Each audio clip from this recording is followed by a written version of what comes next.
domain.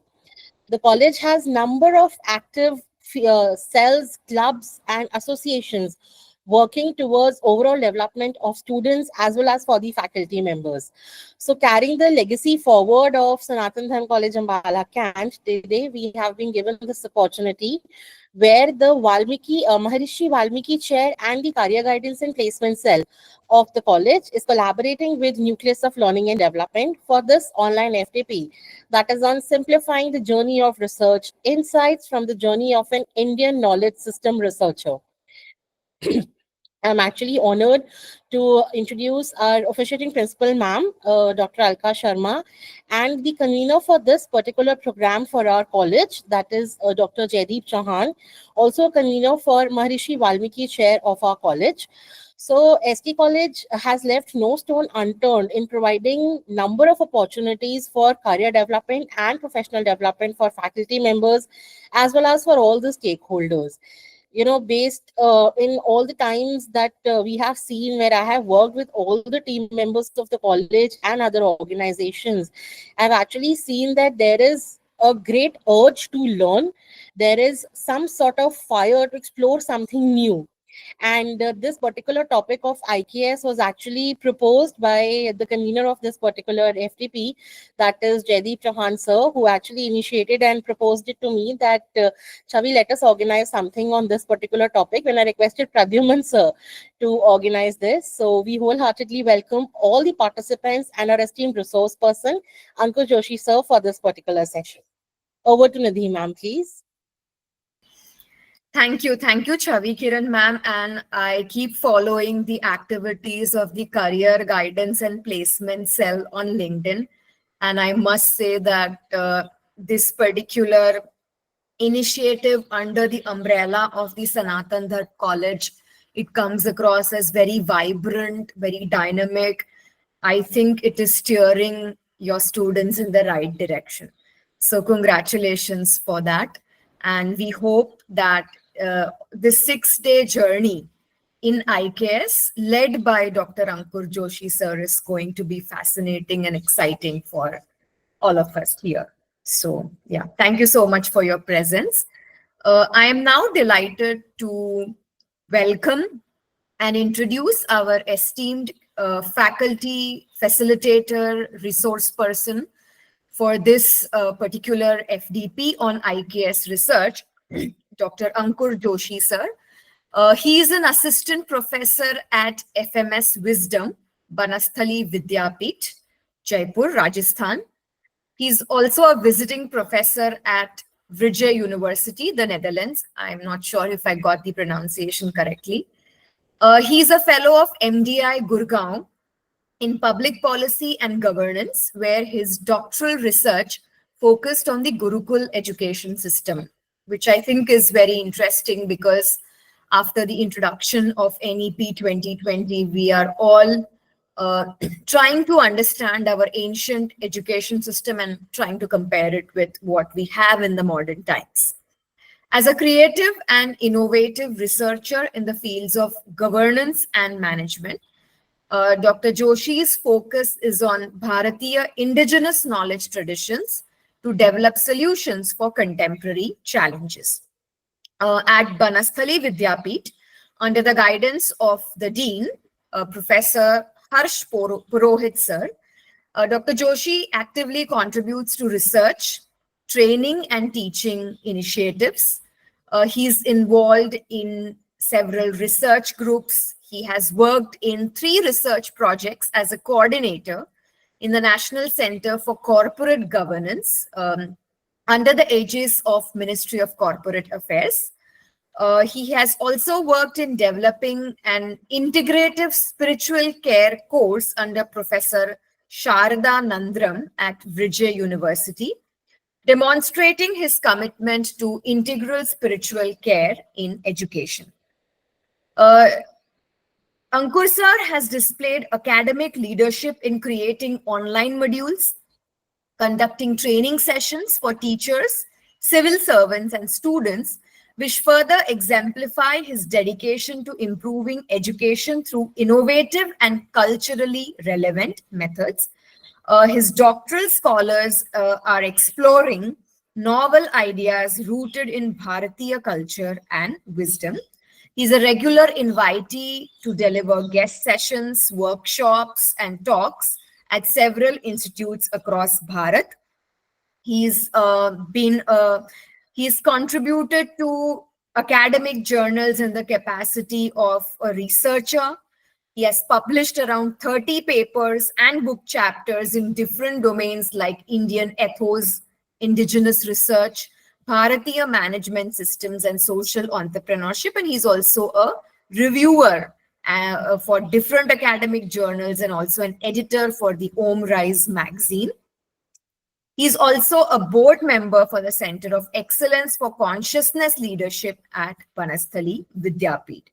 So participants, as you can see, Sir comes with a very diverse, eclectic, and a wide-ranging profile in research, teaching, and academic administration. And when he first proposed this FDP on IKS research, in which he's going to take all of us along through the IKS research journey, starting with exploring, making connections, navigating opportunities and challenges, looking at academic requirements, and then engaging in some deeper reflections. We were all very, very excited. I think this is a very unique topic. And as an IKS researcher himself, with so much of experience in the Bharatiya knowledge tradition, I'm sure all of us will benefit immensely from this 6-day journey under his mentorship.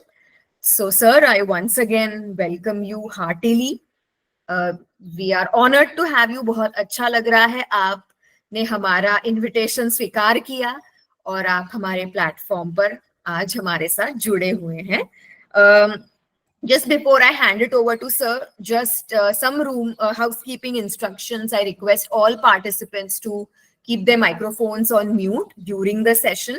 The chat box is open, so please feel free to post your questions, comments, etc. in the chat box. And as sir ends this session, we'll spend about 5 to 10 minutes for Q&A. So, sir, I think we can go on till 6:50, 6:55.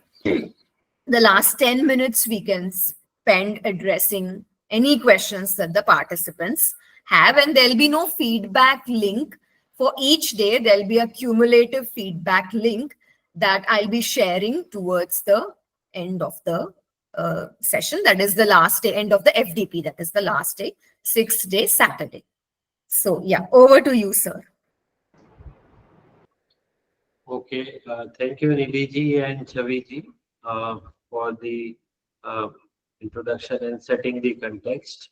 And thank you to the organizers, Sanatan Dharm College and Nucleus of Learning and Development, for inviting me to speak to the gathering. I hope I am audible. Can we proceed? Yeah. Yes, yes, sir. You are audible. Okay, thank you. So, namaste everyone once again.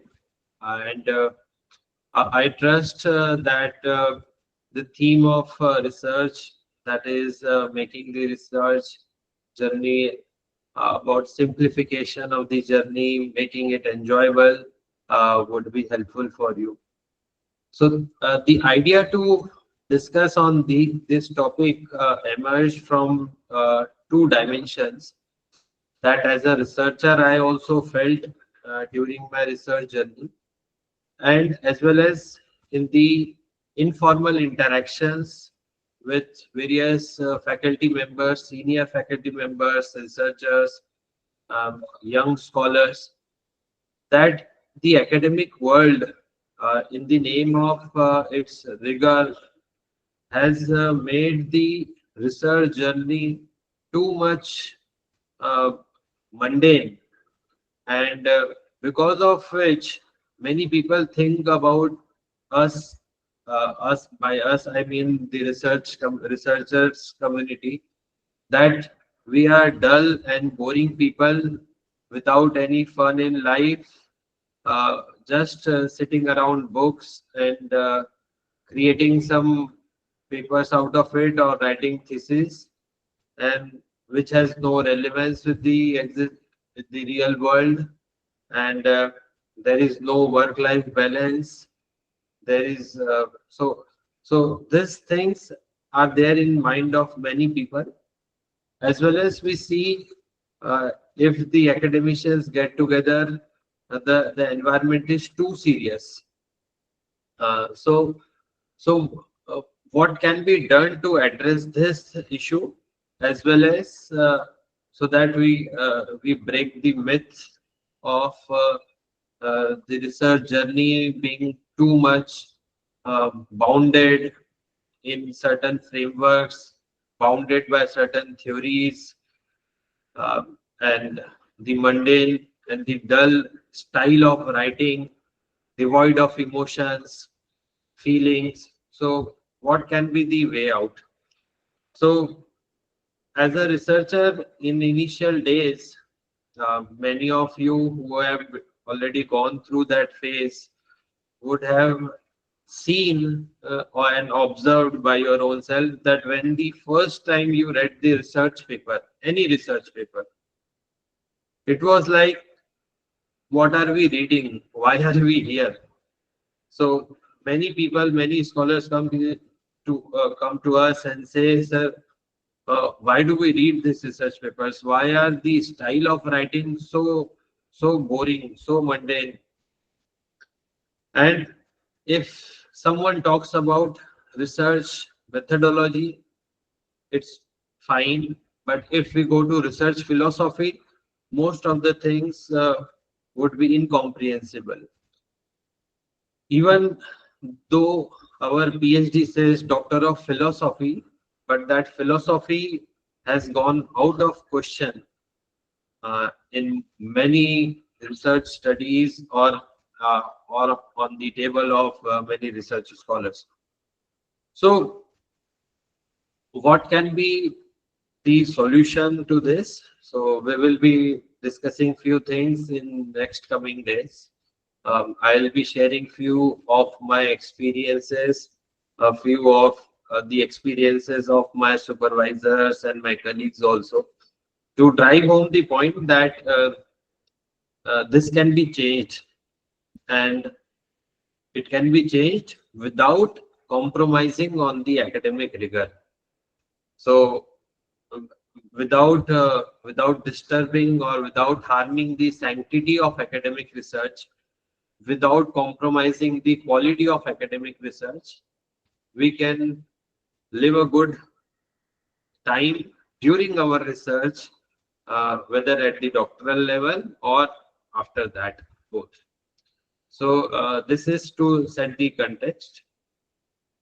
I'll be sharing a screen, my screen.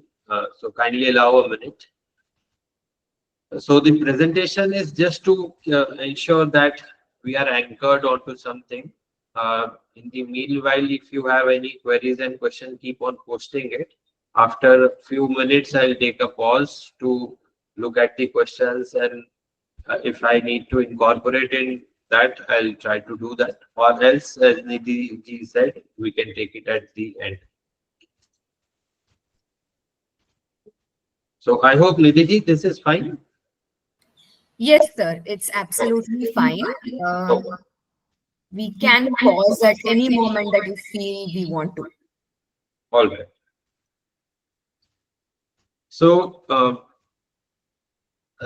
title is already discussed, so I'll come to the point. Beginning with the gratitude to all to Bhagwan, the Gurujan, the teachers, the elders, family members, colleagues, friends, students, and all the people who have provided this opportunity to learn, discuss, experiment, do loud thinking, and so many things are there to be grateful. So this idea of Kritagyata is very powerful, which in English translates closely to the word gratitude. So we begin this session with that. As I mentioned in the context setting point, that let us address the two aspects. One is the how to overcome the academic, mundane environment, which is largely devoid of emotions and feelings. Of course, there are many exceptions. When I say this, I don't mean that nobody is there with emotions and feelings, but in general, what we see and what the perception is in the academic world and outside the academic world both. And second thing, it links with the innovation and creativity. So these times when we are demanded of high quality of innovation, something new, something creative. So is there any linkage between these two things? We will be coming to that part also. So what's in it for you as a participant of this program? I think many people talk about the need to pursue research in Indian knowledge systems, and they look for the right start and the right frame of mind. So you will be able to, at the end of fifth day itself, you will be able to have some clarity on how you can start. Many apprehensions you would be able to put aside, which block your start in this research world. Second thing, you will be able to develop a frame of mind wherein you can enjoy the research journey. And just as we talk about work-life balance, you can have some pointers on research, teaching, and life balance. So I will try to address these 3 points in the 5 6 days. So as in the detailed brochure, there were 6 components, and we will be taking each day. So first thing is how to explore and make most of your research journey. And if you are an IKS researcher, then in the IKS system. Next day, that is tomorrow, we'll be talking about the emotional level, connecting at the deeper emotional levels, then opportunities and challenges. And next, we will be talking about the requirements in the academic requirements, that is about the maintaining the rigor and sanctity of the academic research. If any reflections and course corrections which are required while doing the research, how it can be done, how it can be incorporated. And at the last, mostly we will facilitate you to write your own reflection in form of a story. So on that, I'll come slightly later. So with that, first we can focus on the first part, that is exploring and making most of the research journey.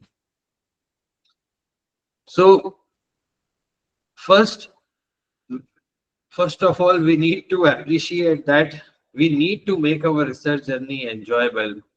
And if it's IKS, it becomes further more important. So the key idea that I'll try to address in next 15 minutes is, I would request your some attention. Very interesting point is about to come.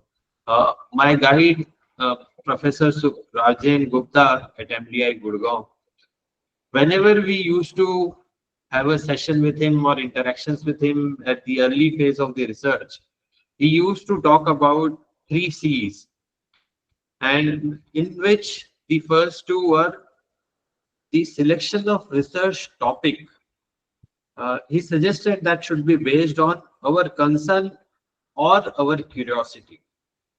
So he would always urge all the scholars to give a thought as to what is the thing that a person or the researcher is deeply concerned about. Any phenomena in the society, economic, sociology, psychology, management world, non-profit world, anywhere, at the personal level, so at family level. So wherever a person feels concerned, that is the start point for a good research. Second thing he suggested, if there is no such concern, then is there any curiosity that I want to do this, I want to learn this, this is the problem that keeps me intrigued. Is this something that I am curious about, inquisitive about, and and at such deeper level, not at surface level, and such questions which are not answered in various textbooks or research books or presentations or speeches of people. So, is there anything of that kind? So, concern or curiosity. And the third C was not to do that any research should not be out of compulsion. So I was talking to him yesterday also on phone. I mentioned that I'm going to have this session, and we were discussing this pointers and this presentation.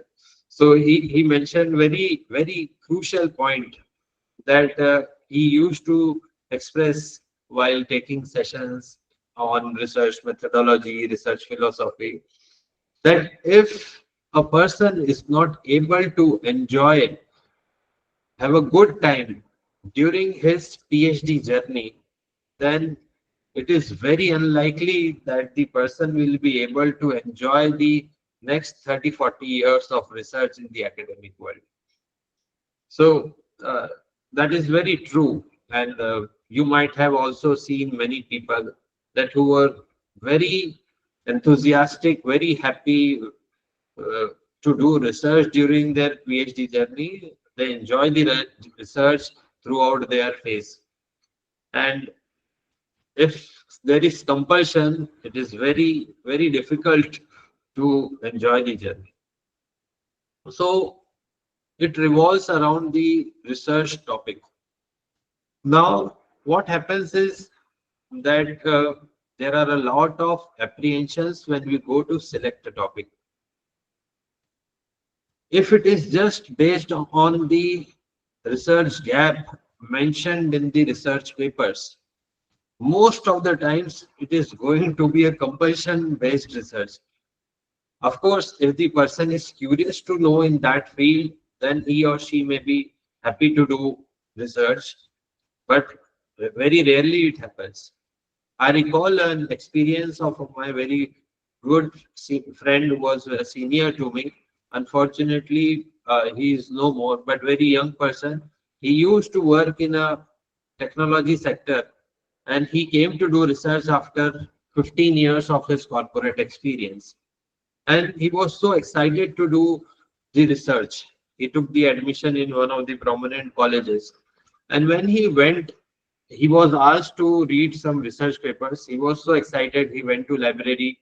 He downloaded few good papers from Elsevier, from Scopus, from Emerald, and he discussed it with his supervisors, and they said yes, you can read these papers. He took the printout, and so with so much enthusiasm, he went to his home on a weekend, and he started reading the research papers. Within few minutes, uh, his face, the energy level dropped suddenly, and he felt so devastated. And this was all experience that he shared with me after 5 to 10 years of dropping out of PhD, and he was sharing why he dropped out of PhD. He said, when the paper that I read, he thought that something new will be there, something exciting will be there. He said that the technology on which I used to work 10, 12 years ago, and that technology became obsolete. And my supervisors were asking me to read and review and go on and on about those research on those things. He said in Hindi there is a phrase "Gade morde ukhadna," so which translates to keeping on to looking for all things which have no relevance now. And he said that that start was such bad start that he never felt connected to the research again. And ultimately, after um, having a tough battle with himself, he had to leave the research, and he said that I'm not going to pursue the PhD. So such things happens with many people, especially people who are experienced. And these days we are trying to involve many people from the corporate or from the practice world to the academia. So they find such problems at very high level. So this compulsion part is so dangerous. It stifles the creativity and innovation out of our system, and we are not able to go further. Now today we talk about translational research. I really wonder if any researcher who is doing research under the compulsion will be able to go to that level of translational research. So that is the first thing. Second part is also linked again. So first was about the topic, and second part is about the methodology. Many times, when we have scholars with us who are just about to start their journey, uh, it is very helpful to see that it is like a train which is running on the railway track. So one track, one side of the track is our research topic, and another side is the research methodology. So if we are able to balance our research journey on these two tracks, we can be very successful researcher. So when we talk about methodology, it has been created a myth. It is a myth. I would call it really a myth that we have to follow certain methodology only. I was very fortunate that at MDI, our professor, especially Professor Rajan Gupta, I worked under Professor A.P. Arora. I got guidance from Professor Bhavok from University of Hawaii, Professor G.P. Shukla from Stanford School of Public Policy, my main supervisor, Professor Tapasri. So they all allowed to explore creating or designing new methodologies. In fact, Dr. Puneet Billishdi, who is also working at Bragg University, he created his own methodology for doing research on leadership based on Indian ideas. So this flexibility and this openness that we can create our own methodology, we can create our own method, we can devise our own mechanisms, gives such a hope and infuses so much energy into the researcher uh, that is unparalleled. So instead of talking about it, I would be very happy to pass on this message from Professor Rajan Gupta that how we can create our own new methodologies is something can be very interesting. Even if we don't develop a new method, even if we don't come up with new methodology, even if we explore it as an idea, it can be very interesting uh, uh, experience for a researcher. So if we think that we have our unique research topic and we have our own unique methodology, which we are developing on our own. So what kind of satisfaction our internal uh, system, our mind would be having is beyond words. So uh, that that phase of excitement, of interest, deep interest, uh, is irreplaceable. You might have, if seen a show, flop show, Jaspal Bhatti used to be there. It's on YouTube. There is one show on PhD, and the research scholar there sings a song. जो तुमको हो पसंद वही बात कहेंगे पीकर को अगर जार कहोगे तो जार कहेंगे so for audience not comfortable with Hindi, I'll slightly translate it. That a research scholar says in a chemistry lab, he sings a song that whatever suits you, whatever you say, he is addressing to his supervisor. That that will be fine with us, even if you say that this is a jar. Um, uh, then we will accept it as a jar and not as a beaker. So that is the extreme end, and whatever ideas we are trying to discuss today is at the other extreme. So this is the crux of today's session, that I wanted to share these 2 points. I'll take a brief pause. So if there are any questions, then we can address it. And if there is anything, any experience or any point that you would like to write, you may please do so.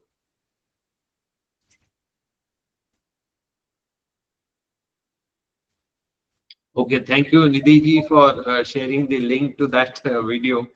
I think it is very much pertinent for the researchers to watch that, so that we don't do the same as a research guide or a supervisor to our scholars, as well as a scholar. We also need to learn how to get out of it. So thank you for sharing. If there is any quick comment or any point anyone would like to uh, mention. Yes, we can. Uh, yes, I think we can take quick comment or any observations that any participant would like to share. You can raise your hand, or you can also put your comments or questions in the chat box. Anyone? Whatever has been discussed so far by Sir in terms of talking about the choice of topic as well as about the choice of designing or the conscious decision of designing a new methodology. So, Sir, there's a question by Nidhi ji. How is IKS helpful to create a new research methodology? I'll just add a little bit to her question. In your slide, you mentioned about reverse engineering. So could you share an example? And yes, there is another question by Dr. Swarna ji. Please provide an example of innovative methods.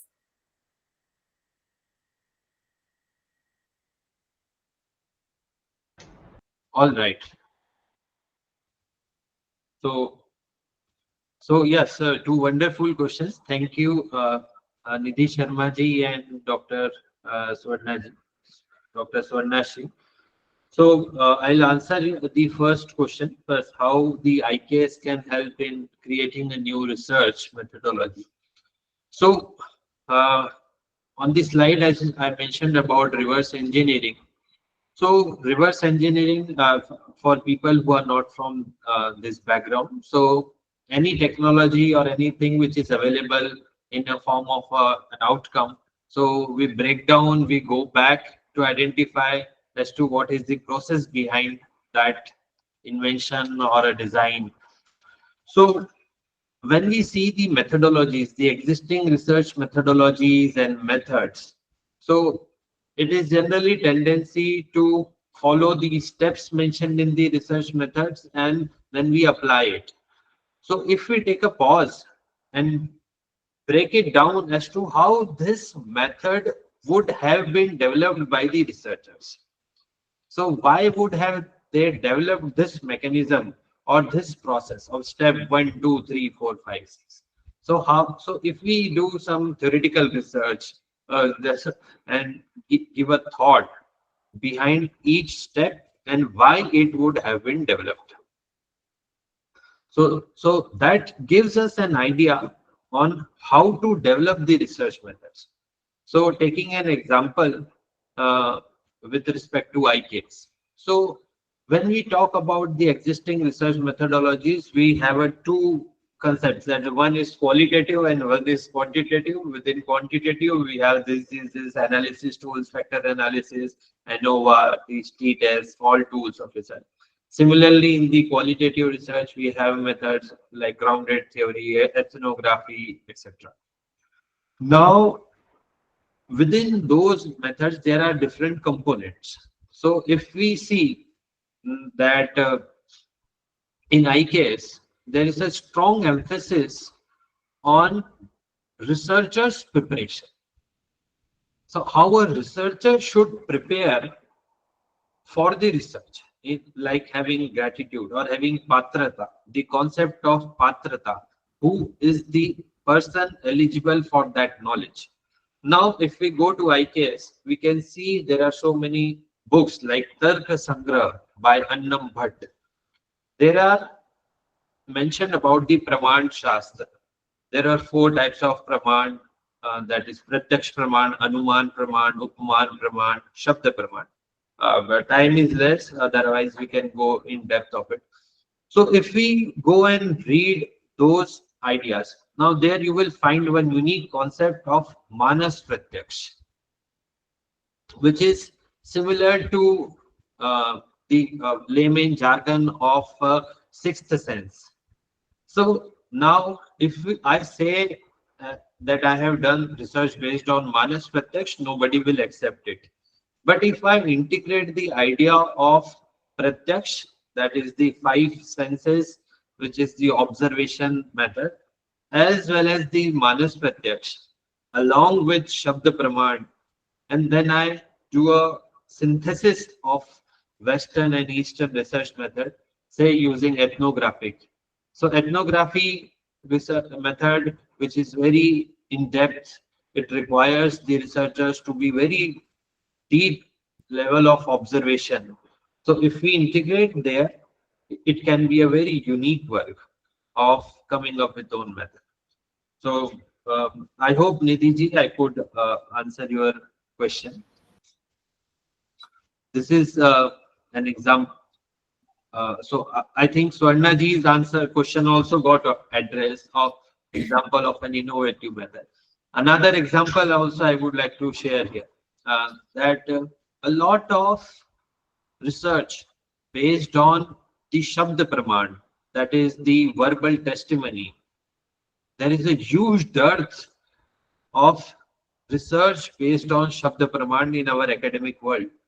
So in the IKS knowledge, if someone is ready to put in that type of rigorous ideas to bring in the verbal testimony component from our scriptures or from the Agam Shastra and build a strong logic out of it, it can be a very good research. Another example of innovative method I can share is based on the Upaman Praman, that requires the analogical. So this Upaman Praman is based for a large number of difficult questions only.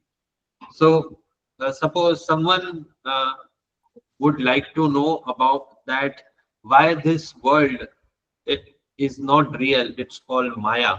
Why it is called Maya? I am able to experience it from my 5 senses, and I need to tell this to a person that this is illusion, this is not true. So which tool or which method is best for such cases? Then it's an analogy or the metaphorical or the Upaman Praman. So same thing can be used for our research. So, and in fact, the teachers from schooling, from the elementary school, they are very good at it, because most of the teaching to kids happen through metaphors, analogies, and it is very, very useful tool.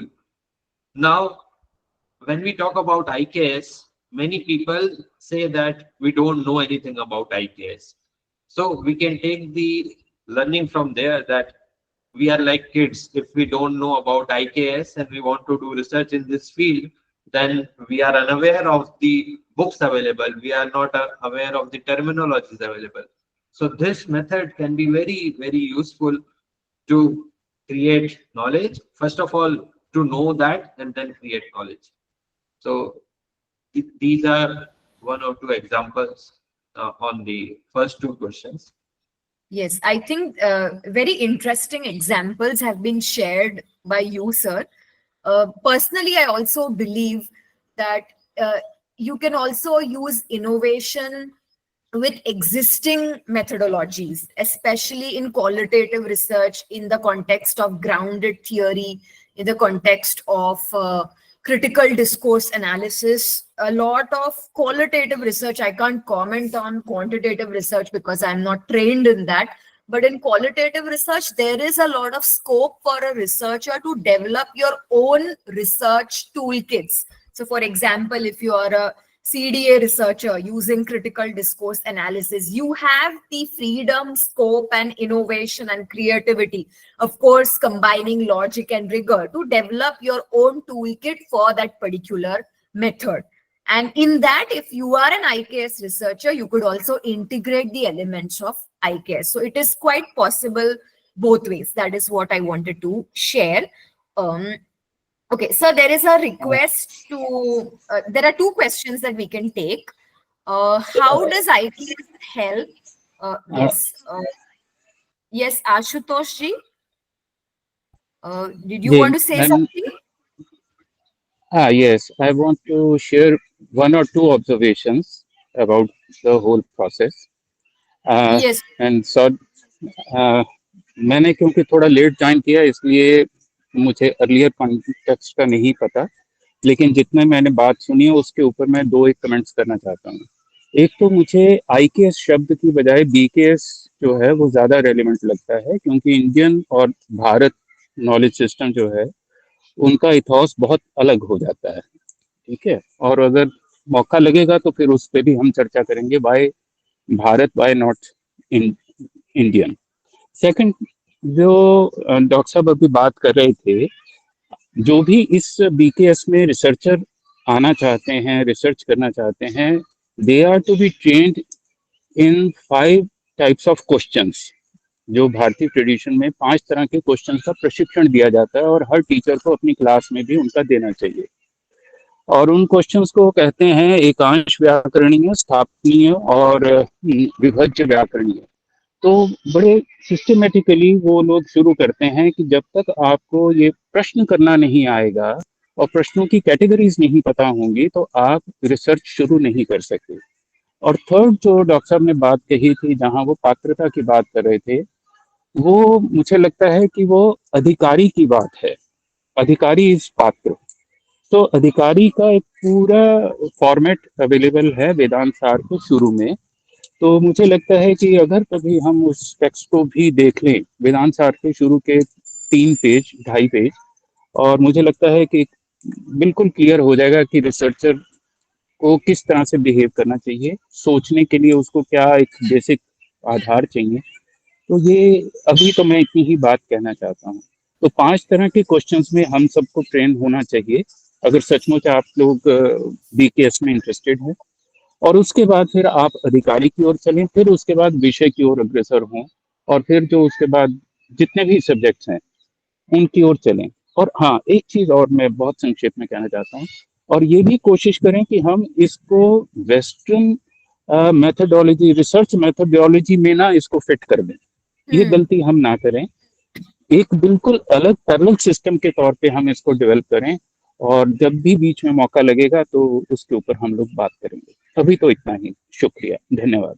धन्यवाद, धन्यवाद Ashutosh sir. In fact हमने जो हमारा पिछला IKS certificate course था, मुझे स्मरण है, डॉक्टर कपिल भट्टाचार्य जो भवानीपुर कॉलेज में कम्युनिकेशन स्टडीज के फैकल्टी हैं, उन्होंने बहुत ही अच्छे तरह से भारतीय रिसर्च मेथड के बारे में हमें बताया था।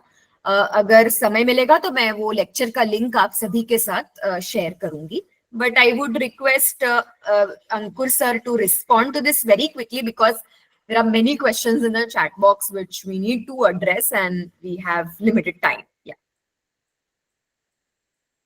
Yeah, धन्यवाद आशुतोष जी. So, yeah, Nidhi ji, I'll come to the questions quickly. One is the question on the lexicography and and Shabda Praman. So I have responded that in the chat box to save time. Anindita ji, if this answers your question, it's fine. Otherwise, we can take it slightly later also. And one question is on the IKS concept and philosophical backdrop. So that would be very vast, Vijay ji, to talk about Bharti Gyan Parampara and the philosophical background of that. But it can be based on the domain of research that you are doing.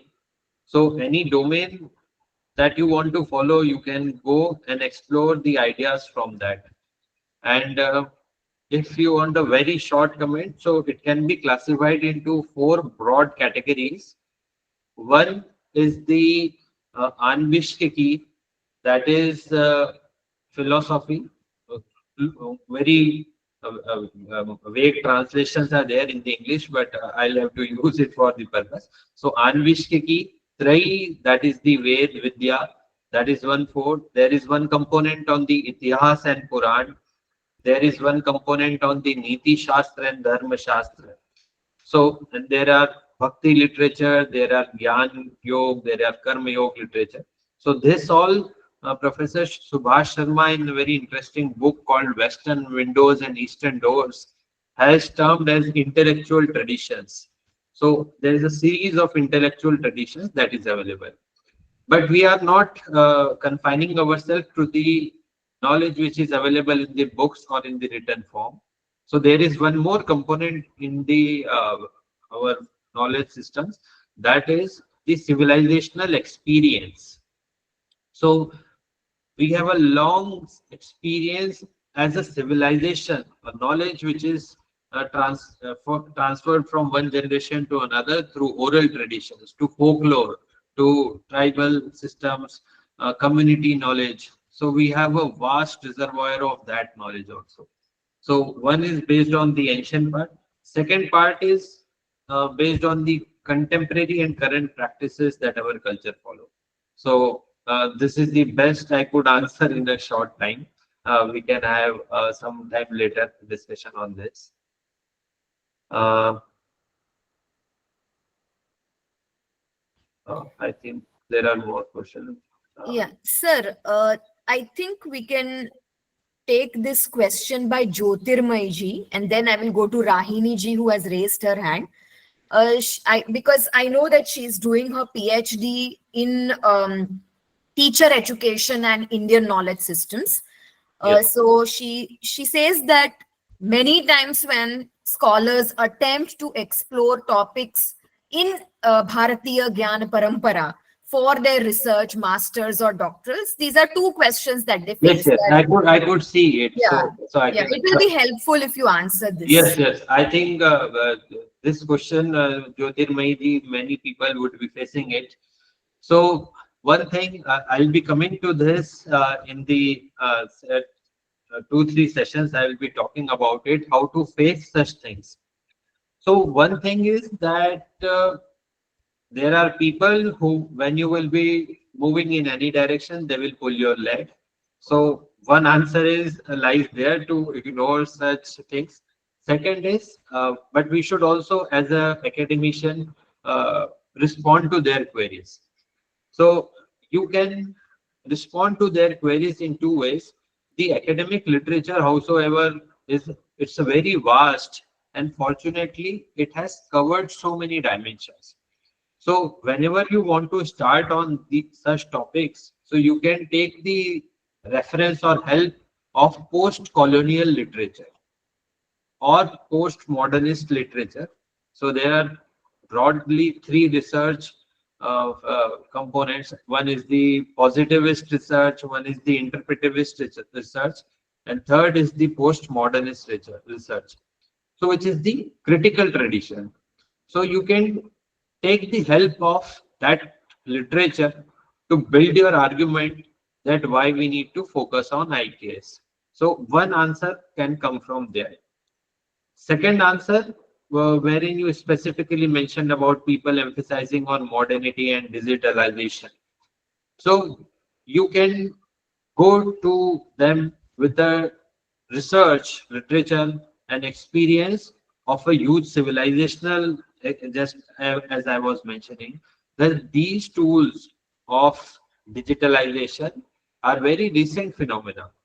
And there are things beyond it also. Secondly, nobody is against digitalization. So, within the IT literature and the information management and IT, there is a theme called as dark side of IT. So even people in the domain of digital world and the information technology, they talk about the dark side of IT.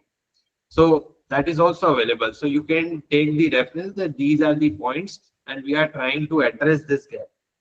Third thing is you should be very, very clear and very clever in defining the scope of your research. So if you are able to articulate the scope of your research very aptly. So I'll just share a brief example here. So when I was doing research on Gurukul, so someone asked me that in ancient times this was all Brahmanical education, only boys used to go, etc. So I clearly mentioned the scope of my research that this is, I'm not doing a sociological research. My focus is on the curriculum and pedagogy of the Gurukul education system. And so don't ask me questions which are not under the scope of my research. Second thing, the analogy helps.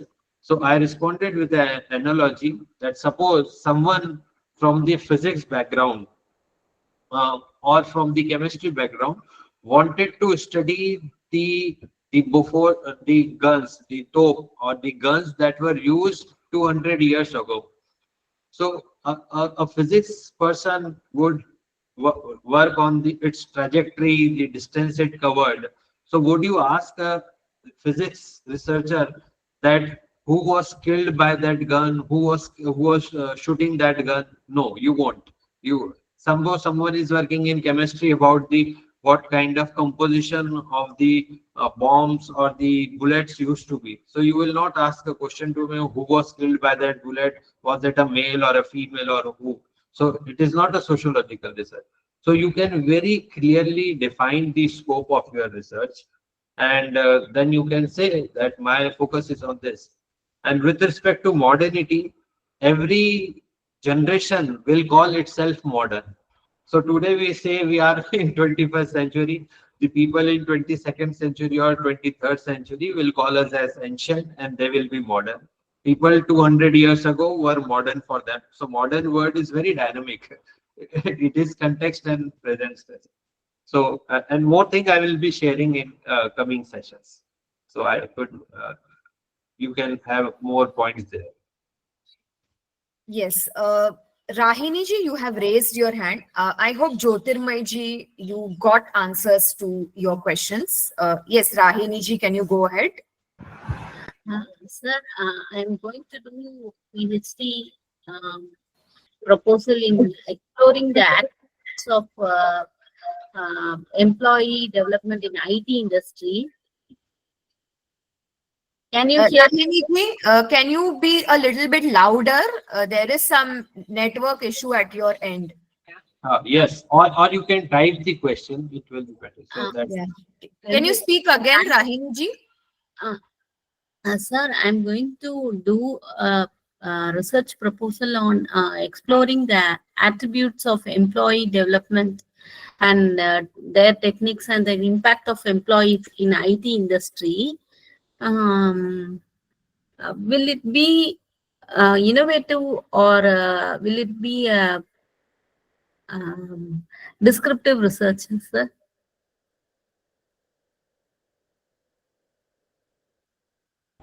Nidhi ji, could you get the question? I think voice. What was she trying to ask? So, sir, she's talking about her own PhD work where she's trying to do something regarding employee And employee their techniques and their attributes. Okay. Techniques and their attributes in IT industry. ITs. Yeah, so she's working on the employees in the IT industry and she's studying their techniques and their attributes. So she's asking what could be the innovative component? Will it be a descriptive research? You can, because it's a very specific question pertaining to her research. I'm not sure how far we can address this, but So one thing is there are many research done on this topic with related to IT industry or many industries. So think that you can bring something innovative is based on some qualitative research. If you do and talk about the experiences of people which are generally not discussed, specifically from the people who are in their 40s. Because in the IT industry, many people enter at the age of 25, 26, and for initial time, it's all good getting money. But as soon as they reach around 40s, they face severe health crisis. We see a lot of people facing difficult times. They are not able to scale up, especially if the industry is not innovating. If the company is not innovating and just doing the outsourcing or the service work, then many people feel dejected and they don't know what to do. And especially it happens with people in the early 40s. So that can be a way. Second thing is when there was a study on employees of Google as to why are they working with Google. So more than 50% people didn't reply that it was money or a MNC or a Google company. They said we are in Google because it is one of the most eco-friendly companies. So sustainability was the thing that was keeping them engaged in Google. So very rarely such studies are found with respect to IT companies in our country. So maybe you can come up with those. You can go to Sridhar Vembu's company Zoho. They had Zoho. shifted their headquarters to a rural place in Tenkasi in Tamil Nadu. Right. And so it can be very fascinating work if you can bring those components out of it. Yeah, and these will be the Bharatiya components that we must be exploring at this moment as researchers. Yes. Yes. I had missed a question by Gaurav Yadav ji in the chat box. He says he's trying to find a methodology developed by Professor Mittal. He's working on leadership and IKS. So Gaurav ji, if you are there, So Gauravji, I'll have to check on this. So we have time. So in the next 1 or 2 days, I will keep a note of it, and I will discuss it with you. If possible, you can email to Nidhi or me more on this, and I will do some research and get back to you. Yes, Gauravji, definitely. I think there was also a request to share source book lists for basic knowledge for IKS. We already have a reading list. I do have a reading list for IKS, not just books, but different types of reading and viewing material, Bharatiya knowledge traditions, BKT or BKS. So when we compile some reading material after the FDP, we will share this reading list with you. But for me personally, Professor Mahadevan's book, which is kind of a textbook on IKS concepts and applications. Personally, for me, when I was starting out in 2022, it was really, really helpful. So I'll share it in the WhatsApp group. Yes. We have 2-3 more minutes if there is any question for today's session. You can still unmute yourself or paste it in the chat box, type it in the chat box. So I think we can agree that there were some interesting takeaways from this very first session where we discussed how the research journey begins, how we have curiosity and concern for the topic. And I think this is something that we do also experience at a very deeper and personal level, where we are really quite concerned about something that's bothering us around the world. And then we start out to explore it. And I think something similar can be done when we are talking about exploring Bharatiya Jnana traditions. And the second was looking at innovative methodology, either completely, as Sir and of course Ashutosh ji also mentioned some key important points which we need to remember. Ankur Sir, I will appreciate if some the different types of pramanas that you talked about, you can just type it out in the chat box just for reference. Yes, there is one question that we can take by Dr. Prem Singh ji. Dr. Prem Singh sir, how can IKS help us to gain a deeper understanding of oneself? Okay. So, very interesting question, Dr. Premji. So, our knowledge, our culture has always emphasized on this question, and it is, I think, the fundamental question that every individual faces: Who am I? So, that has very detailed answer in various Upanishad, various Puran, Ramayana. So you can, if you would like to have an answer directly, I can share it. And if you want to know how to explore that answer, both things are possible. So it starts with the understanding of the physical body, which is called as Sthul Sharir, which is based on the five elements of nature: Prithvi, Jal, Agni, Vayu, Akash. Then it talks about the Sukshma Sharir, that is the microcosmic reality. Then which includes Man, Buddhi, Chit, Ahankar. And then there is Atma. So different systems have different number of elements or the tattva. But largely they all confined to a broader set, which can be classified into these three categories. One is the Atma, one is the Sukshma Sharir, that is microcosm, and third is the macrocosm, that is the Sthul Sharir or the physical part of it. And then there are distinctions about Sattva, Rajas, Tamas, three qualities of nature, teen gun, which are called as three gunas of nature. So this is the brief to that answer, and you can explore further on that. Yes.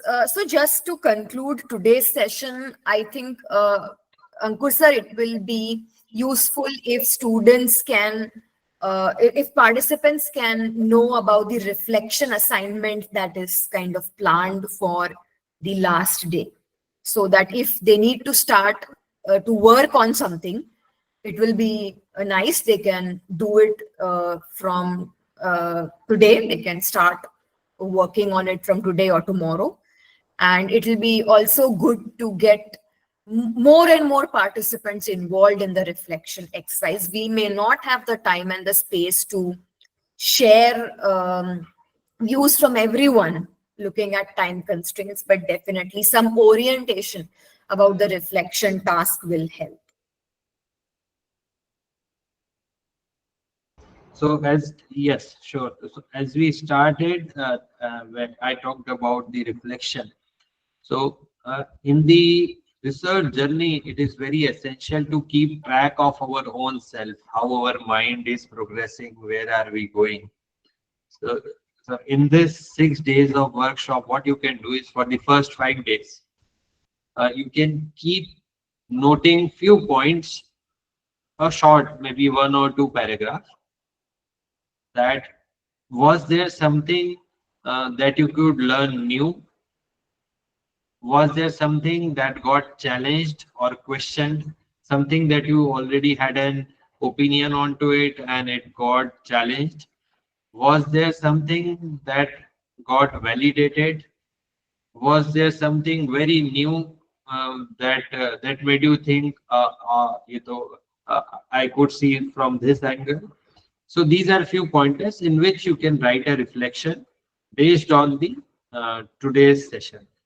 So a short write-up of each session, not just summary of what I shared, but what was going through, what was going in your mind while listening to these ideas. So that is more important. So that you can write. Great. I think that's a good beginning. And sometimes I strongly believe that as academics, as researchers, we need to shake ourselves up, right? We sometimes get dragged into the comfort zone or dragged into doing things in a particular way. just because that is the way we were trained and that is the way we were taught to do research. But sometimes this needs to be questioned, challenged, newer ways need to be discovered. And I think IKS provides that premise, it provides that play field, it provides us that ground. And Amit ji is saying that there was something that just got voiced. So glad to know this, Amit ji, and we'll be very happy if you can share it with us when we are doing the reflection sharing.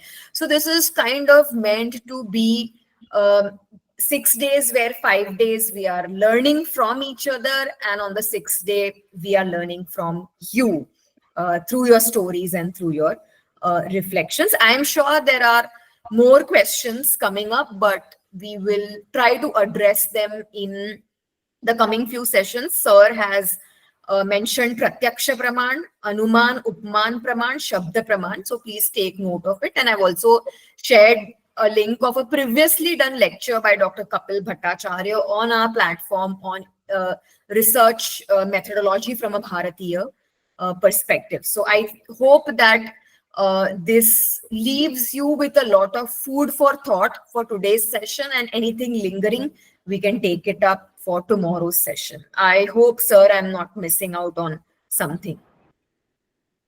No, thank you so much. Wonderful. Great. So let's get together tomorrow again and take this research journey ahead. We will be starting sharp at 6 p.m. So it will be nice if all of you can join on time. And if any one of you is specifically doing their PhDs or is guiding their research students in topics that are emerging from the Bharatiya Jnana Parampara perspective, please try to share those examples with fellow participants. That will also be helpful for all of us. So great. Thank you so much. Dhanyavad to everyone. And we regroup tomorrow at 6 p.m. for the second session. Namaste. Namaste. So just a minute, I'll just remove you from the co-host so you can exit from the meeting and I can check if there is anything that needs address. Yeah, you can exit, sir. Thank you so much. Namaste. Okay. Thank you. Thank you.